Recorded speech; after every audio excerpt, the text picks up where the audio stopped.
Es un gusto estar aquí de manera virtual y compartirles un poco de lo que hemos venido haciendo aproximadamente en los últimos 5 años en uno de los proyectos. Básicamente lo que les muestro aquí es el spoiler. Nosotros usamos microemulsiones bicontinuas para sintetizar materiales que son superestructuras jerárquicas y los usamos como electrocatalizadores y sustratos CERS. En este proyecto han participado varios estudiantes de posgrado y de licenciatura. Ella pues terminó ya su doctorado recientemente. Esther y Carla están por defender su tesis de licenciatura. Verónica ya defendió su tesis de licenciatura. Frida ya defendió su tesis de maestría. Y pues Ana Arismendi es una colega que colabora con nosotros en la parte de electrodeposición. La doctora Keila Fuentes es postdoc asociado a este proyecto. Y como colaboradores tenemos al doctor Marcelo Videa del Tecnológico de Monterrey. Entonces, bueno, mi especialidad es en sistemas surfactantes y sistemas coloidales, entonces, pues, como quizás no todo el mundo está muy familiarizado con este tipo de sistemas, inicio un poquito con la definición de este tipo de sistemas, de este tipo de moléculas. Los surfactantes son moléculas que poseen una parte polar y una parte no polar. La parte polar es hidrofílica, que podríamos llamarla como la cabeza del surfactante, y la parte hidrofóbica, la cola del surfactante. Es una cadena hidrofóbica. Y bueno, tiene dos propiedades que los definen como surfactantes, aunque su nombre proviene de una de estas propiedades que es que se absorben en interfaces en una manera orientada, es decir, la parte polar estaría, por ejemplo, hacia el agua y la parte no polar hacia el aceite. Si estuviésemos en una interfase agua-aceite, también pudiese ser agua-aire, la parte hidrofóbica estaría hacia el aire. Entonces, esta propiedad les da su nombre en inglés, que es una contracción de Surface Active Agents. En castellano, en España, pues también les llaman tensoactivos, por ejemplo, o moléculas anfifílicas. La otra propiedad es que forman agregados de manera espontánea. Entonces, cuando nosotros tenemos moléculas surfactantes por encima de una cierta concentración, que es la concentración estar crítica, forman las micelas, que bueno, son las más conocidas, las micelas esféricas, esferoidales. Estas serían las micelas directas orientadas con la parte polar hacia afuera cuando estamos en agua, y si tenemos el surfactante en un solvente, por ejemplo en un hidrocarburo, se pueden formar micelas inversas. Entonces, estas dos propiedades nos definen a los surfactantes y ambas son muy importantes para lo que les voy a contar a continuación. Entonces, uno de los tipos de sistemas que podemos formar con los surfactantes son las microemulsiones. Guardan cierta similitud con las emulsiones, que es probablemente el tipo de sistemas a los que están más familiarizados. Una emulsión pues tiene dos solventes de diferente polaridad como agua y aceite, y el surfactante nos sirve para estabilizar las gotas de una fase en otra, por ejemplo. Pero las microemulsiones son un tipo, digamos, se asemejan a las emulsiones, pero no son exactamente emulsiones, tampoco son de tamaño micro, pero el nombre así se le dio cuando se descubrieron, y por, digamos, por el respeto a quien lo descubrió, pues se le dejó así el nombre, pero en realidad son de tamaño nano, como se puede ver en la foto. Las gotitas que se forman son de pocos nanómetros. Entonces, ¿qué es lo que son las microemulsiones? Pues son sistemas de agua, aceite y una molécula anfifílica o surfactante, que es una sola fase, que es ópticamente isotrópica, o sea, no es refringente, es transparente, y es una dispersión líquida que es termodinámicamente estable. Esto implica que se forma espontáneamente.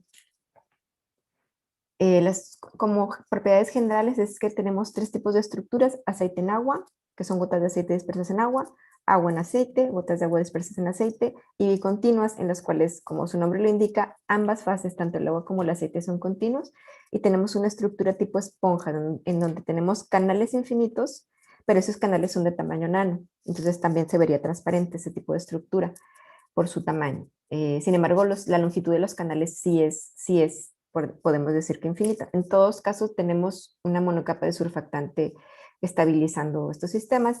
Su tamaño característico ronda en el rango de entre 2 a 100 nanómetros. Como ya he comentado, su estabilidad es termodinámica y por tanto se forman de manera espontánea. Una vez que nosotros mezclamos en las proporciones adecuadas agua, aceite y surfactante, y a la temperatura adecuada o en el rango de temperatura adecuado, se forman de manera muy fácil con una simple agitación. Digamos, pesamos todo y agitamos de esta manera y ya se forma la microemulsión.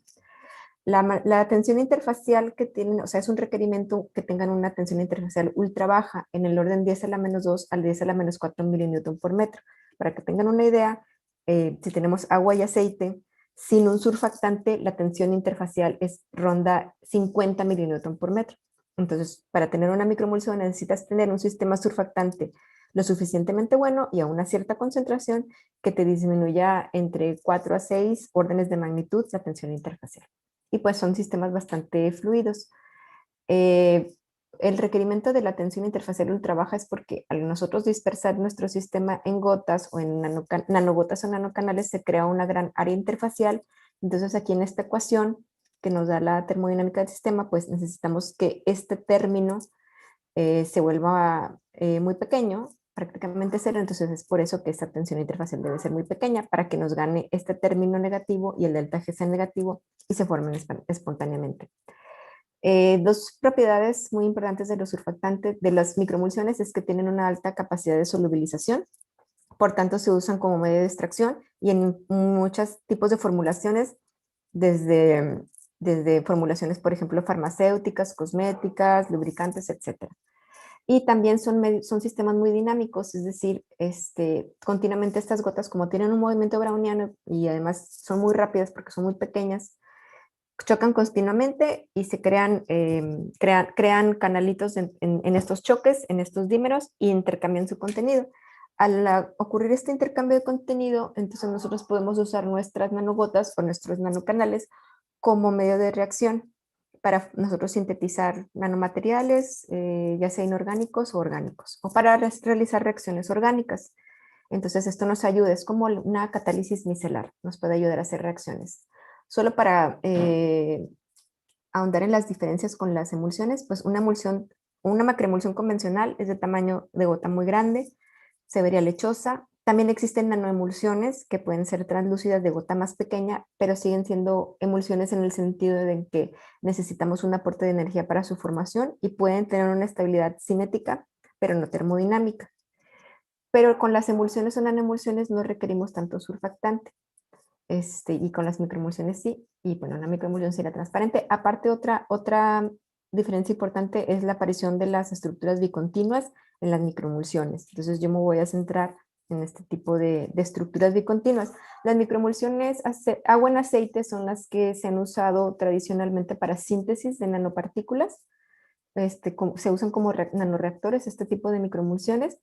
Nosotros hemos usado también las microemulsiones aceite en agua buscando disminuir la cantidad de solvente que se usa, pero últimamente pues nos interesamos más por usar las microemulsiones bicontinuas. Entonces pues ahora me voy a centrar un poquito más en este tema. Las microemulsiones bicontinuas, pues como ya les había comentado, tienen una estructura, son canalitos infinitos de tamaño nanométrico, que tienen una estructura como tipo esponja. Este trabajo nos describe la simulación de la microemulsión bicontinua.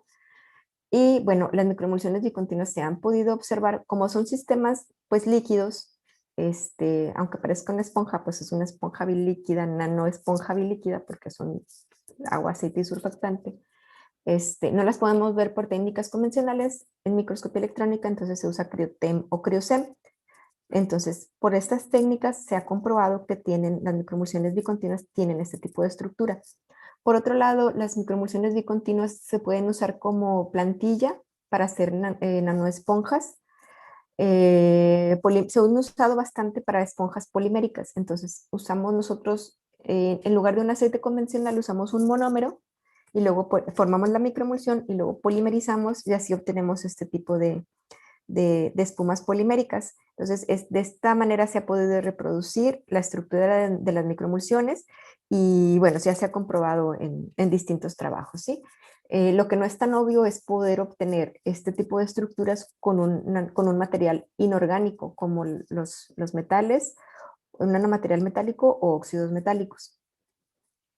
Entonces, bueno, como les comentaba, eh, las microemulsiones, agua en aceite, aceite en agua, se han usado para obtener, por ejemplo, este tipo de partículas muy simples, nanopartículas muy pequeñas, tamaño muy controlado, incluso con cristalinidad, etc.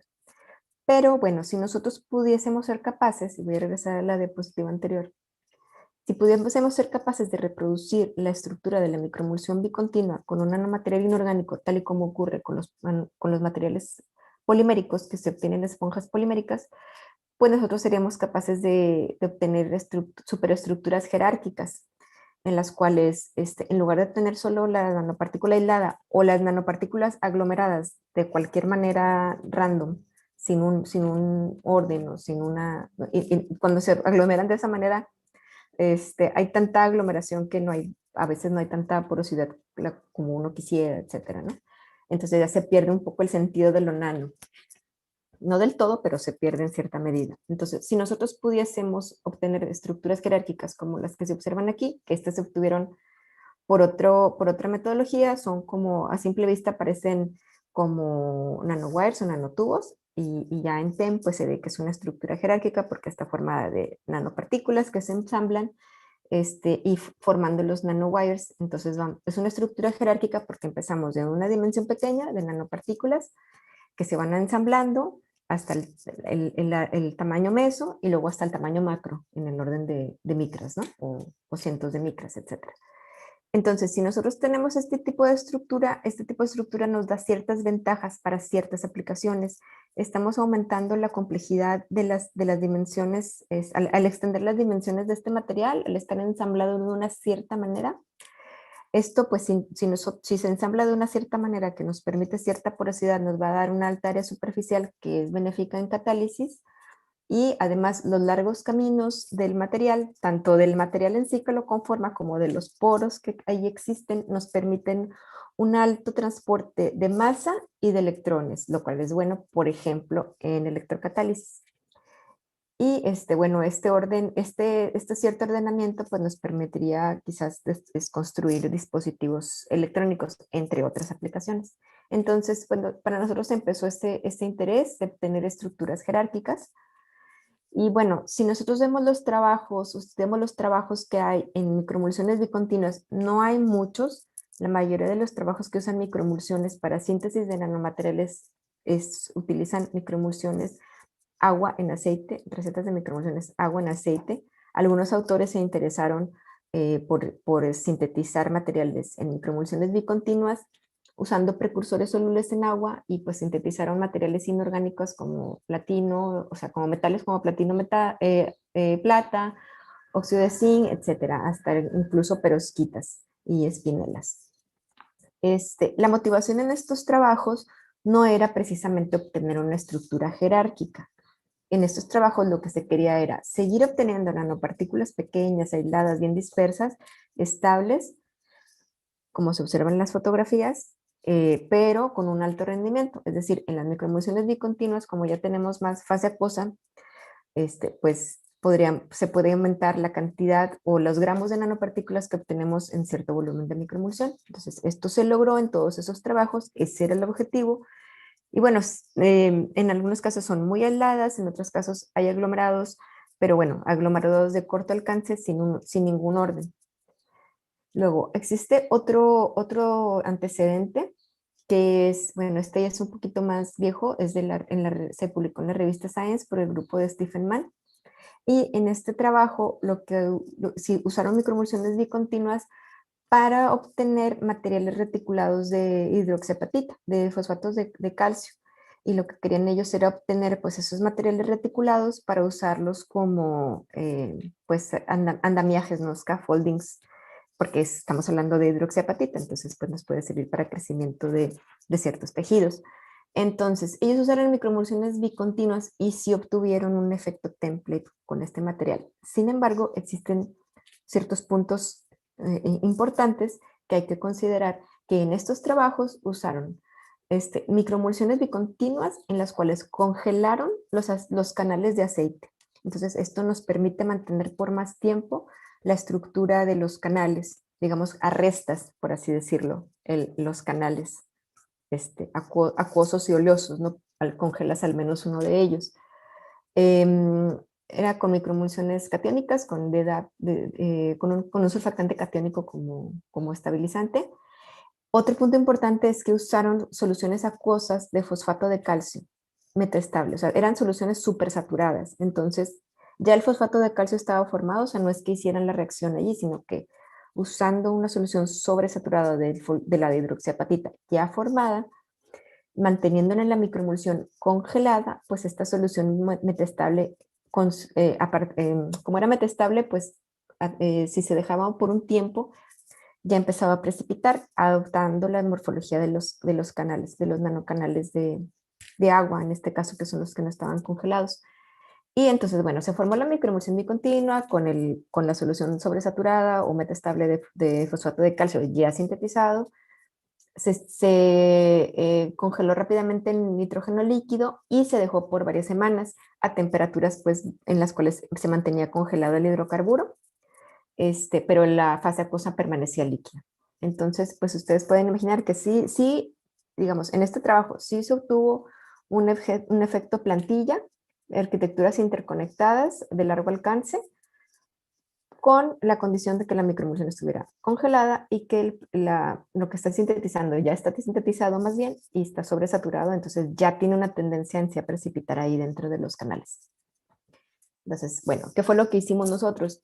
Bueno, nosotros hace algunos años más empezamos a trabajar con microemulsiones de aceite en agua, que serían, ese es el diagrama de fases ternario a 35 grados de ese sistema en particular. Ese es un surfactante no iónico comercial de grado técnico, barato. El aceite es hexano y pues el agua. Entonces, usamos microemulsiones de aceite en agua, que serían las que están en la esquina del agua por aquí, pero pues estudiamos, tratamos de trabajar con estas, o sea, se hicieron estudios con toda esta zona del diagrama y por aquí nos encontramos esta zona muy delgadita que sospechábamos que era bicontinua. Entonces, todas las muestras dentro de esta región son microemulsiones.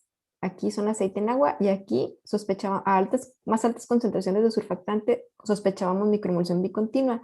Bueno, no basta con sospechar, ¿verdad? Hay que corroborar.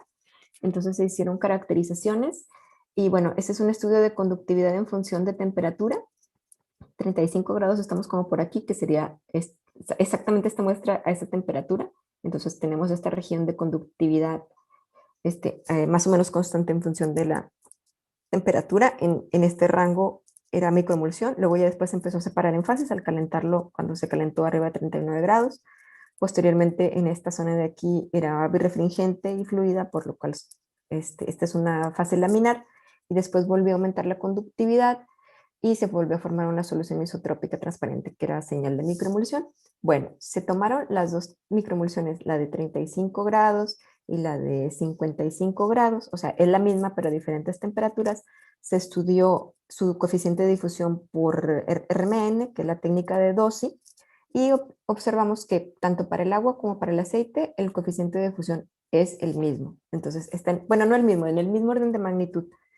Si una fase estuviera como gotas, entonces, por ejemplo, si el agua estuviera como gotas, entonces ahí el agua tendría un orden de magnitud menor en el coeficiente de difusión. Y no, en ambos casos tuvieron en el mismo orden de magnitud su coeficiente de difusión. El surfactante, así como está restado en la interfase, su coeficiente de difusión es menor.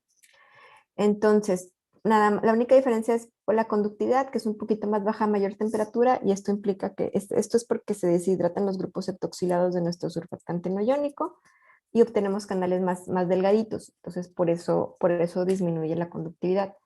Entonces, la conclusión de aquí es que ambas fases con este tipo de composición y con este comportamiento de conductividad son bicontinuas. Entonces, nosotros podemos agarrar una temperatura, una microemulsión a una temperatura, en este caso esta, para hacer una reacción.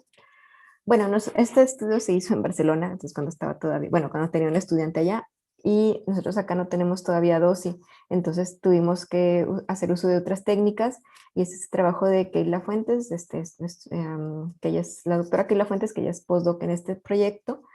Y bueno, si nosotros usamos la técnica de calorimetría diferencial de barrido, podemos nosotros ver las señales del agua. O sea, aquí lo que vamos a seguir es el agua.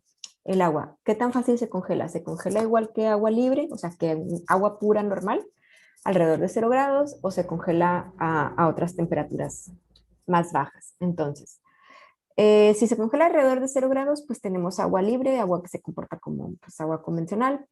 Y en este caso podemos ver que el surfactante en agua, sin aceite, pues tiene mayormente este tipo de agua.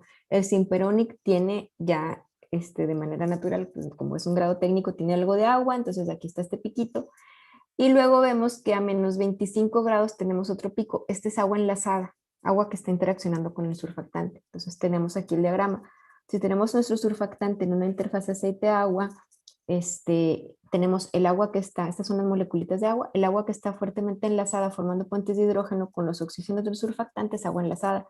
Luego tenemos agua interfasal que interacciona de manera intermedia con las otras moléculas de agua que están enlazadas y el agua libre. ¿Sí? Entonces, bueno, este sería para una gota de microemulsión inversa. Entonces, nosotros, bueno, Kayla hizo este estudio para microemulsiones aceite en agua, agua en aceite y bicontinua, y lo que se observó es que cuando tenemos una fase continua acuosa, que es el aceite en agua, tenemos un pico fuerte de agua libre, un piquito de agua interfasal y el pico del agua enlazada. Cuando tenemos el caso opuesto, agua en aceite, tenemos muy poquita agua libre, tenemos principalmente agua interfasal y agua enlazada. Y cuando tenemos microemulsión bicontinua, tenemos las tres, tenemos algo de agua libre, tenemos una cantidad importante de agua interfasal y bastante agua enlazada. Es en el caso en donde tenemos más agua enlazada, que sería este caso. O sea, agua que interacciona fuertemente con el surfactante. Y si ya cuantificamos estas señales, pues lo vemos aquí, ¿no? O sea, básicamente casi pura agua libre en el caso de aceite en agua, más interfazal en el caso de agua en aceite y más o menos una relación casi 1-1-1 de enlazada, interfasal y libre. Entonces, con esta técnica nosotros podemos comprobar qué pasa con nuestras microemulsiones, si son bicontinuas o no son bicontinuas, con este tipo de sistemas de siemperónica. Otra técnica que usamos fue Raman, también trabajo de Kayla. Aquí, si nosotros seguimos la banda de los OHs, que está entre 3000 y 3700 centímetros a la -1, podemos descomponer, bueno, dentro de esta banda tan ancha, este es para el agua libre, tenemos varias contribuciones. Cada una de estas contribuciones, aquí vemos 5 señales, vemos diferentes tipos de enlaces de hidrógeno, eso es lo que estamos viendo. Entonces, por ejemplo, para las números de onda más bajos, tenemos, o frecuencias más bajas, tenemos que es el OH con el puente de hidrógeno más fuerte que tenemos, en el cual tenemos un solo donador formando enlace de hidrógeno y dos aceptores. Y así, ¿no? Entonces tenemos el de 3220, que tiene el agua más tetraédrica, que tiene 4 enlaces de hidrógeno, y la de 3430, que es un solo donador y un solo aceptor. Y así, ¿no? Para terminar con el agua que no tiene ningún puente de hidrógeno, que sería la de mayores frecuencias. Entonces, sí, estudiando los diferentes tipos de microemulsiones, el aceite en agua, que tiene agua en la fase continua, se parece mucho al espectro del agua. La bicontinua es una cosa como intermedia y el agua en aceite pues es una cosa como extrema, con menos señal. Entonces nosotros podemos igual deconvolucionar todo esto, calcular las diferentes contribuciones, que las tenemos aquí ya en este tipo de escala. Entonces tenemos el aceite en agua que se parece al agua libre, la bicontinua que tiene más o menos las mismas cantidades de los tres tipos, y el agua en aceite que tiene más como en esta señal, ¿no? Si nosotros hacemos una relación del pico en 3200 y el de 3400, el de 3200 son el que es fuertemente tetraédrico, y el de 3400 son las interacciones, que esas son las interacciones fuertes, que serían los OHs que tienen muchos puentes de hidrógeno, y tenemos las interacciones débiles, que es un solo donador, un solo aceptor. Si nosotros hacemos esta relación de estos picos, esta relación RH implica, cuando este número es bajo, implica agua más estructurada con el surfactante, o sea, agua que está interaccionando fuertemente con el surfactante. Por eso, la microemulsión agua en aceite que tiene el RH más bajo, pues el agua está confinada en las nanogotas, entonces tenemos agua con mucha agua interaccionando con el surfactante. La bicontinua tiene un valor alrededor de 1, y la agua en aceite tiene un valor cercano al agua libre. Además de ello, estas son microemulsiones puras, sin precursor. Si ya le empezamos a poner precursor, entonces tenemos estas señales. Tenemos que con precursor se disminuyen las temperaturas, o sea, el agua se congela a temperaturas más bajas, y tenemos una mayor contribución de agua fuertemente enlazada. Bueno, ya vamos con la síntesis. En la síntesis tenemos Nuestras microemulsiones con precursor acuoso o oleoso. Este sería el oleoso. El acuoso es este compuesto y el oleoso es el ciclooctadieno dimetilplatino. Las microemulsiones se forman muy fácil, ponemos todos los componentes a la temperatura adecuada, aquí fueron 22 grados, agregamos una solución acuosa de borhidruro de sodio y se forma nuestro material. Esto fue la conductividad para comprobar que eran bicontinuas. Y bueno, así es como se ve la síntesis, ¿no? Empiezas con la microemulsión un poquito amarilla por el precursor, le añades el borhidruro y rápidamente pues se forma el material. Ya después hay que lavar y demás, ¿no? Se aísla el material, se lava para eliminar el surfactante y los subproductos. Esos son los resultados de síntesis con un material con 4%, cuando tenemos 4% de platino en la fase acuosa, no 4% de precursor, 4% de platino, o sea, es bastante alto. Y bueno, con este material obtuvimos estas estructuras que podemos ver que es una estructura jerárquica porque está formada por pequeñas agujas de tamaño nano que se ensamblan en este tipo de esferitas. Ese sería como el segundo nivel. Y el tercer nivel es que estas esferitas se van ensamblando y ensamblando. Y entonces que aquí se observa, ¿no? A este le llamamos nanocorales. Y bueno, para ilustrar el efecto en la macroescala, pues les muestro esta foto en donde se ve que aquí decenas de micras, o sea, se sigue y se sigue conectando el material. Entonces, es una estructura jerárquica. Cuando usamos precursor en la fase oleosa, el ciclooctadimetilplatino, la síntesis es todo lo mismo, excepto que el precursor ahora está en el aceite. Y aquí lo que se formó fue principalmente partículas esféricas con unas agujitas alargadas, algunas, pero la mayoría son esféricas, y estas se ensamblan otra vez en esferitas y estas esferitas se ensamblan como en un enrejado, como en una, pues sí, una red, ¿no? Se ensamblan como en una red. Son como collarcitos que se ensamblan entre sí como una red. Entonces también es una estructura jerárquica. Y este es para ilustrar a la macroescala que llega a los cientos de micras esta conexión del material.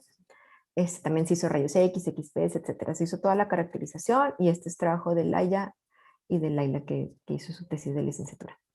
Entonces tenemos estas dos situaciones. Cuando tenemos el precursor en los canales acuosos, tenemos este material, tenemos estos nanocorales que se asemejan mucho a lo que sería la estructura de una microemulsión. Cuando tenemos en el aceite, pues tenemos este otro tipo de estructura. Hay diferencias dependiendo del tipo de precursor usado. Se realizó una caracterización electroquímica porque después estos se iban a usar como electrocatalizadores.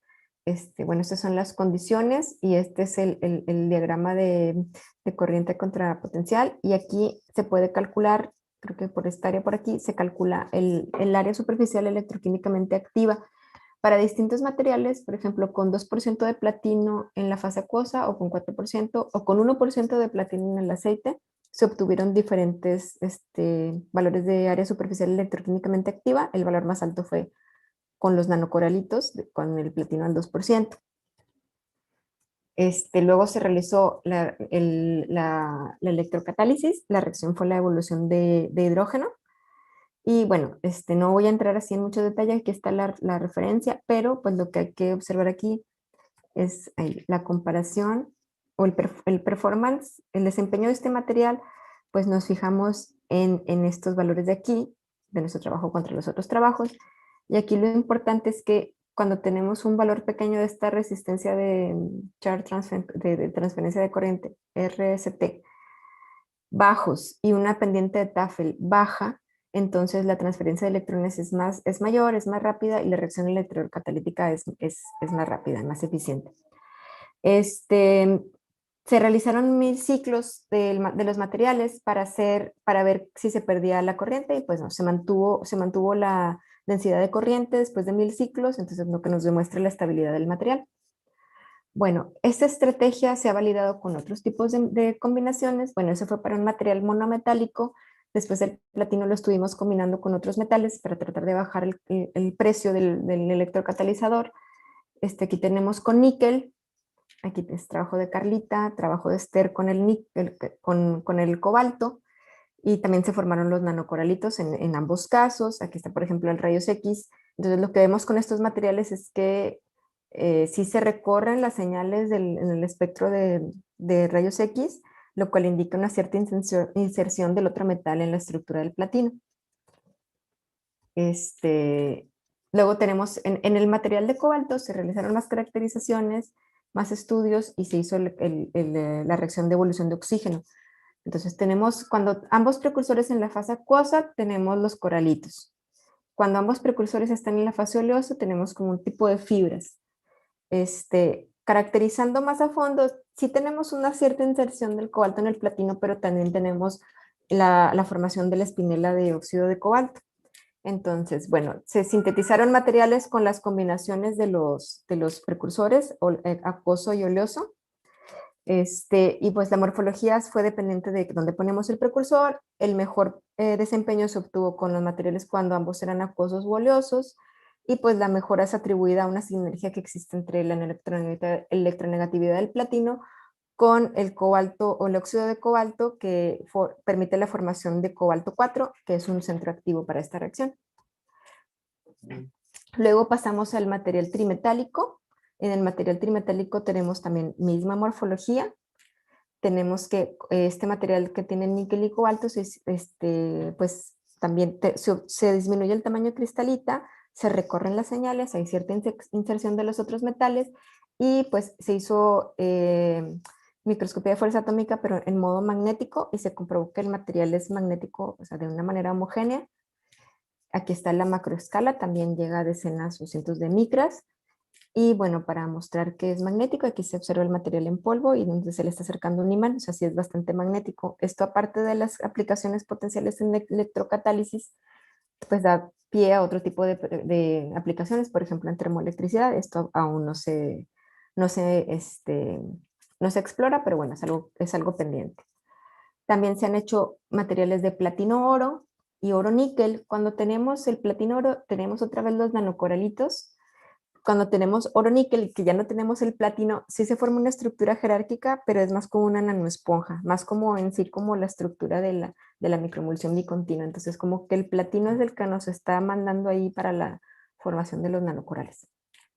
Se ha hecho también por electrodepósito. Tenemos aquí el microelectrodo, era un microelectrodo de oro. Usando la microemulsión como nuestro electrolito, se hizo la electrodeposición y se formaron nuevamente los coralitos. Entonces, misma morfología que con reducción química.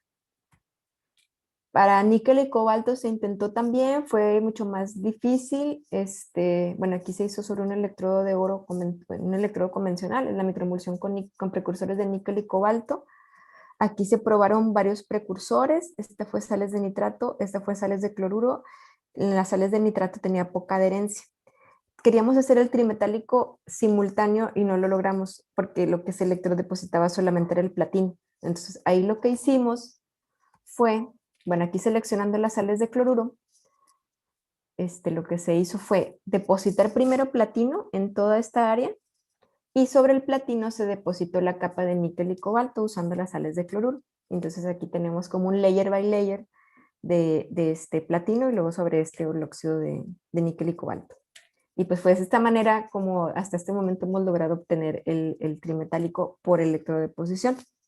Ese es trabajo de Frida. Y bueno,